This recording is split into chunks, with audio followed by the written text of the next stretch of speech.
السلام عليكم ورحمة الله وبركاته. سو dhawaada dhammaan akhyaarta inta channel ku xiran inta cusub dhammaantiin ku soo dhawaada muuqaalkan. Waa anigoo ah Yaxya Maxamuud Axmed.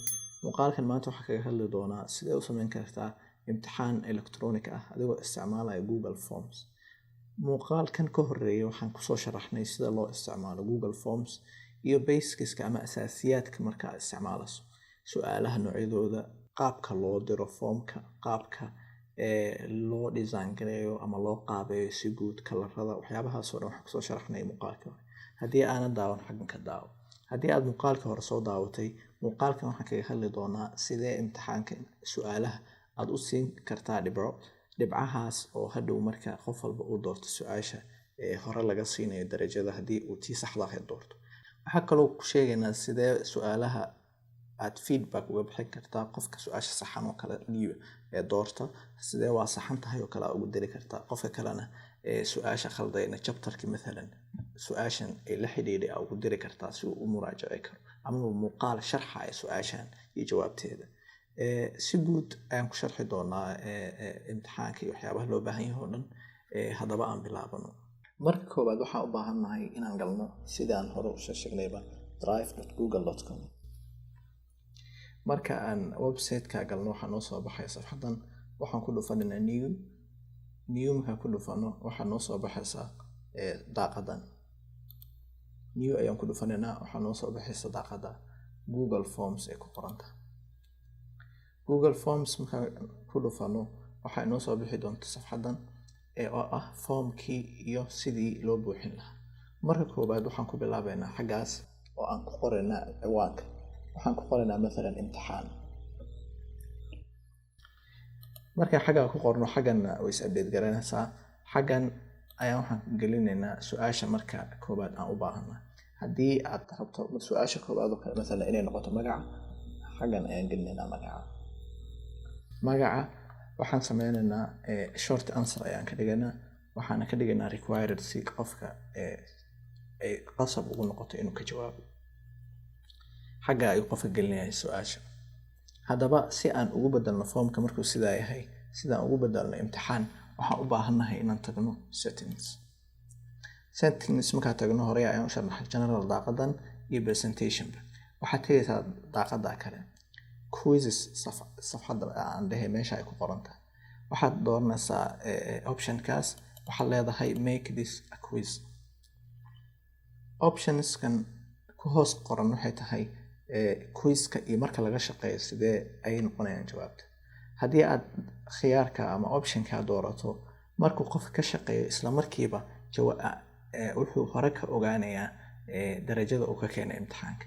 haddii aad rabto in ama su'aalaha qaar oo kale ay yihiin su'aalo qoraal ah oo dib in laga soo saxa u baahan badanaa waxaa fiican khiyaarka labaad ama optionka oo later after manual review inaad markaa adiga aad wixii dib u eegtahay ayaad fursad u helaysaa. xagga hoose waxa ay sheegaysaa qaybta koowaad haddii aad taa doorato missed question haddaad sax saarto qofka wuxuu ogaan karaa su'aalaha uu khalday. correct answers haddii aad doorato sax saartana waxa uu qofka ogaanayaa su'aasha uu khalday jawaabteeda saxda ah. iyo point valuesna qofka waa dhibicda su'aashan saarnayd haddii uu keeniyo haddii uu waayaba dhibcihii inuu ogaado. correct answers haddii aad isleedahay in su'aasha saxan inaan la ogaanin aad rabto ama dibba aad ka sheegto correct answers saxda ayaa ka qaadaysaa. haddii kalena sax ayaa saaraysaa. hadda annaga sax ayaan iskaga wada saarnaa dhammaan. save ayaan leeyahay. sidaa markaan save u iraado waxaa arkaysaa in nagu soo kordhiyey meesha ay ku qoran tahay answerkii waa meesha laga bixiyo pointska. waxaan ku dhufanaynaa answer. haddii xaggan aad rabto in su'aashan oo kale magaca qofka markuu magaciisa geliyaba inuu qaato number مثلا oo kale 2 dhibcood sax ayaa u saaraysaa. kadibna waxaad leedahay dhan. haddaba waxaan rabaa dhowr su'aalood inaan ku soo daro. su'aasha koowaad oo kale imtixaanka haddii aan ka dhigno kale imtixaan siira ah. haddii aan su'aal koowaad ku soo daro مثلا waxaan leeyahay su'aashan oo kale nabiga sallallahu alayhi wasallam aabihii magaciisa. su'aashaas oo kale haddaan weydiino qofka marka koowaad su'aasha waxaan u gelinayaa مثلا أحمد ayaa la oranaya. Option kale waxaan leeyahay مثلا Cabdullaahi Cabdulmuttalib. Option kalena waxaan leeyahay ma aha dhammaan مثلا. Su'aasha markay sidaas oo kale tahay horta marka koowaad waxaan leenahay su'aashan waa qasab in laga jawaabo. Answer key ayaan ku dhufanaynaa. waxaan dooranaynaa su'aasha saxda ah. مثلا hadda waxaan dooranaynaa Cabdullaahi ayaa sax. qofka su'aasha marka uu ka jawaabo waxaan leenahay waxaad siisaa 2 point. haddii aan doorano مثلا add answer feedback waxay ku fiican tahay inaad qofka u sheegto feedback siiso. مثلا waxaan leenahay add answer feedback.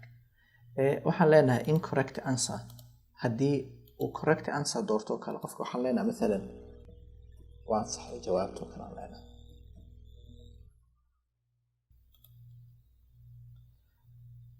haddii aan rabno in feedback aan siino su'aasha khaldanna sidoo kale sidaas aan siinna kadibna dhan ayaan leeyahay.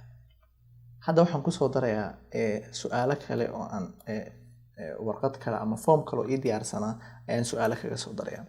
sidaan hore ugu sharaxnay muuqaalkii hore oo kale xaggan ayaa laga soo daraa import question hore u diyaarsanayd markaa rabto inaad ku soo darto. wuxuu kuu furayaa formskii ah hore u diyaarisay.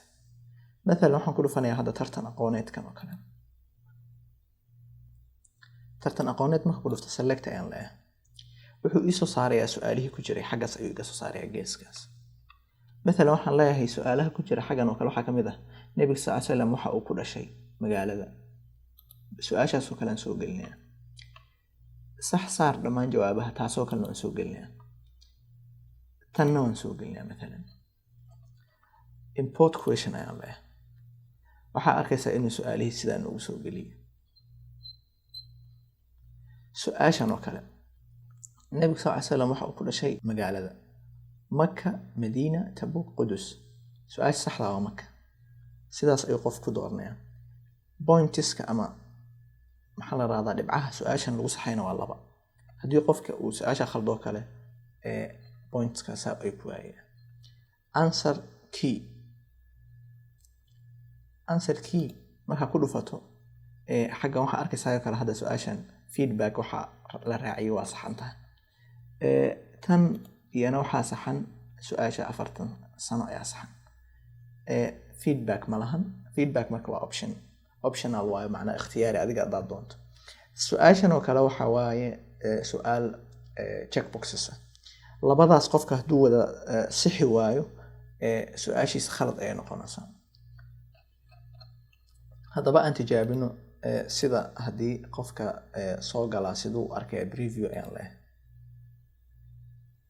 preview markaan iraado waxaan leeyahay xagga magaca ayaan gelinayaa. مثلا oo kale Yaxya ayaan gelinayaa.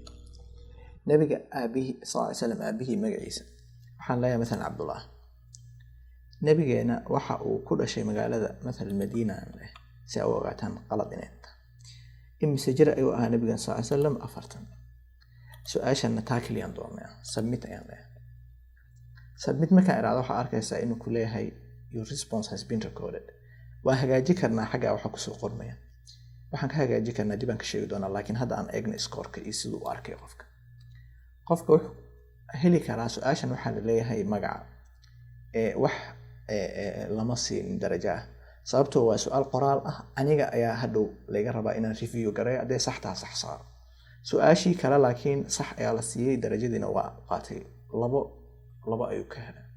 su'aashan waa uu khalday 0 ayuu ka qaatay. su'aasha correct answer-kana waa la siiyo Makka ay ahayd baa leeyahay. sidoo kale tan waa loo saxay. tanna sax saar ayaa leeyahay. dhammaan sax saar waxa saxan oo dhan. taa kaliya ayuu doortay waxaa leeyahay su'aasha saxda waa inaad labadaas saarto. haddaba sidee u review gareyn kartaa macnaha ama uu dib ugu sixi kartaa imtixaanka marka sidan oo kale. su'aashan oo kale waxaan sameyn karnaa qofka haddii uu mid kamid ah doorto labadii saxda ahayd inaan hal siino kale. tanna waxaan sii karnaa magaciisa oo kale maadaama qofkii imtixaankiiba ka qayb galay waxaan sii karnaa haddii la kuron yahay 1 darajo ama 2.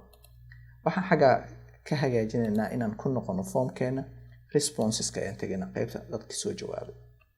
waxaa arki kartaa in hal response aan haysano. wuxuu ku leeyahay su'aashan badanaa dadku ay khaldeen waa su'aashan labadaas su'aalood. waxay kuu sheegaysaa su'aalaha ugu adag ay kuu sheegaysaa qaybtaas oo dadka ay badi wada khaldeen.